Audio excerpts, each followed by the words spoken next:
am Ranil Wickremesinghe, not Ranil Rajapaksa. So I am not bound by. I am not going to say what President Rajapaksa did, but I do go along with him saying that there has to be full implementation of the 13th Amendment. But in the discussions we had earlier, when I mentioned full implementation, there was a big outcry, and we decided that we'll go ahead and take up police powers later. So you got to decide on that. Rest of it, I have asked you all to be in a committee to work with Susil Premajayantha, Minister Prasanna Ranatunga, both of whom are there, so you can finish all the details with them.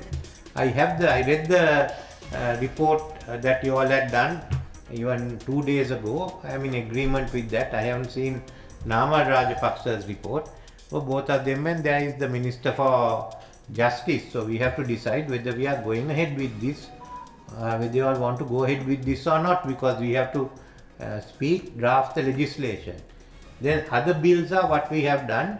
And third, I have put one to catch up with any. I think if there are any matters belong to the provinces which is being administered by the centre, we'll take it back to the provinces. So we are prepared. I think the disagreement seems to be only on what we do with police powers. Everything else is there as well. Our position is that there was a deadline that you gave, 4th of February, nothing happened. Then you said before last meeting, you said before end of July. Yeah. None of that is listed here, can be done before end of July. Okay? So we don't want to be party to something that is indefinitely strung along the way. But we are not opposed to you implementing any of these things. No, as far as we are concerned, as far as I am concerned, I didn't say I am going to implement everything. I said the proposal will be given to you before 31st July. And now I have given the proposals. So question is, do we go ahead with it or not? Do you want to support it or not? No, do you want to talk it or not? No, these proposals we don't accept as genuine power sharing proposals. Okay. But I have not. We will not stand in the way. We will not stand in the way of government implementing this. I am going to talk to the other party leaders before I have to speak to you. Next round will be them. If they want to go beyond this, I have no problem. So we will tell them this is what is on. If do you want this, do you want it less or do you want it more? I will not give it less. But if everyone agrees to give more, I will add it. I mean, why should I take this thing? But remember what I offered you in 2005 when you rejected. Don't do the mistake again. That's all that I can tell you. As far as I am concerned, these proposals will be put forward to all the party leaders. He is the one who rejected. Huh? You all also rejected, he also rejected. All rejected. Yeah. No, so anyway, what am I going to do? We will we'll discuss with them and we'll draft the constitutional amendments with the other political parties, as you know, subject to agreement by leaders of the parties in parliament.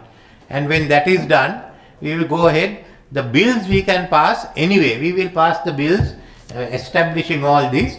As far as the constitution, we will finally draft and put it to parliament, and that the parliament must either pass it or they must reject it. I haven't got 2/3, but I am determined to solve this issue. So all the other matters also will be put down. Where there are regulations, there will be regulations. Where there are laws, there will be laws. Where there is constitutional amendments, we will present the constitutional amendments. I am prepared to go all that way. Let me put forward my party's position. Yeah.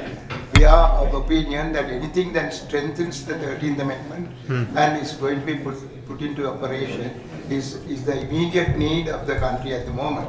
So therefore, everything that promotes that should be attended to, and as soon as possible, the provincial councils should come into effect. Yes, so you give us your views on it, because the ministers' committee will start sitting in about 2 weeks' time, and we'll tell all of you. Those who want to come can come, others won't come. And in the meantime, I will also speak with the other party leaders and find out what their views are, and come along. We have no difficulty at that. But I am trying to resolve, at least I am going most of the way. If you Your don't want Excellency, it, we appreciate the efforts you're trying to solve this issue once and for all. And as you said earlier in your speeches that there is a short-term solution and a long-term solution. And I believe this is the immediate solution that we could all come into consensus. And we will support you on this immediate solutions. But we'll discuss further on the other ones as well. okay. You want to do devolution of power first? So we'll do And devolution go- of power first. Yeah, we'll do devolution of power. Okay. No, there are so many issues day to day. Below, let's do this. Now we have agreed, no? Okay. But I am not agreed, okay. Right, okay. No, devolution of power. We have discussed this in our devolution committee and we have discussed, I have also informed cabinet. Implementation of the 13th amendment, constitutional amendment to safeguard full powers of the provincial council under list 1 with the exception of police powers, and B also to include specific functions in list 3 in the provincial council list, subject to agreement among political parties in parliament, because unless you agree we won't have 2/3. So if you want to discuss that further, both Mr. Susil Premajayantha and Mr. Prasanna Ranatunga will be there to talk with the members and come back. We have other members also in our committee, former chief ministers, but both of them will be leading the discussions on which we say whatever you want to do on list 1, how do you want to safeguard those issues?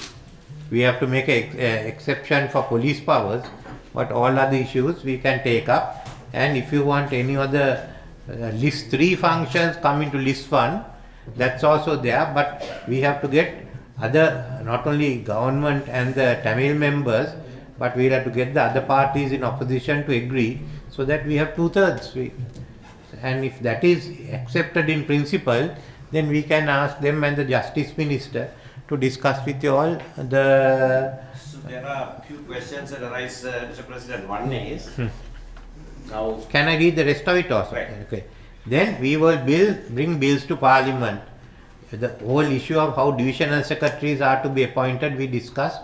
We will bring a bill on that. Then we have said a bill which will enable the provincial council to exercise all their powers on the education list, Schedule 3, especially establishing provincial boards of education. Then also bill to establish provincial boards for vocational and technical training, bill to empower provincial councils to establish universities. The total of the education sector, most of it will then come to the provincial councils. Then to bill to empower provincial councils to undertake agricultural modernization and all agricultural grassroots services. At the moment it's split. Agrarian services goes to the central government, others go there. So let's have one bill which goes there and the central government makes national policy. Then how it is to be implemented in different provinces, you have to make out. For instance, tea is utterly relevant to Northeast or NCP. So you've got to decide on those. This will bring immediately need for development. Bill to establish provincial tourism promotion boards. I think each area, and then we should have local committees below that.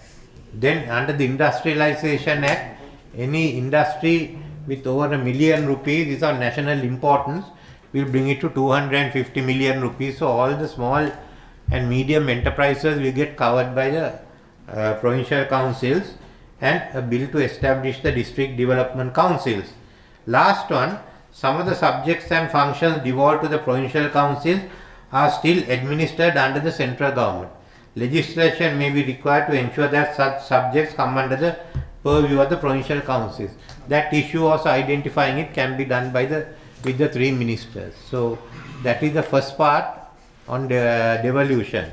Second was what are the plans for development. We have find investments for renewable energy potential of the northern province and the consequent production of green hydrogen and ammonia. Availability of green hydrogen will increase the attractiveness of the Port of Colombo. You supply the green hydrogen to the Port of Colombo and Trincomalee for shipping in about another 10-15 years time.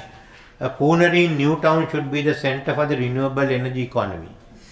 Water for the North program, we have the Poonakarin tank, river for Jaffna, the small tanks renewal program. I've also been asked about the giant tank.